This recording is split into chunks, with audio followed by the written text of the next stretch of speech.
Oginga Milton Ochieng. Jaod bura ma Oriri mak Nyamita okwayo jagoro maduong' mar ODM Sifuna mondo we chuno pache ne jo ODM kowacho ni jo ODM biro bedo sirkand William Ruto ma onge ng'itni. Nyamita owacho ni Sifuna ni ka ok omor gi duond bura mar ODM to nyalo wuok mondo odhi e duond bura machielo.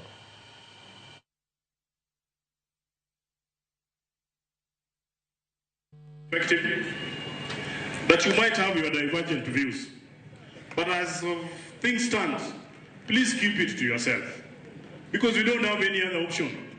We are not joining the other team. We are in this broad-based government till the end.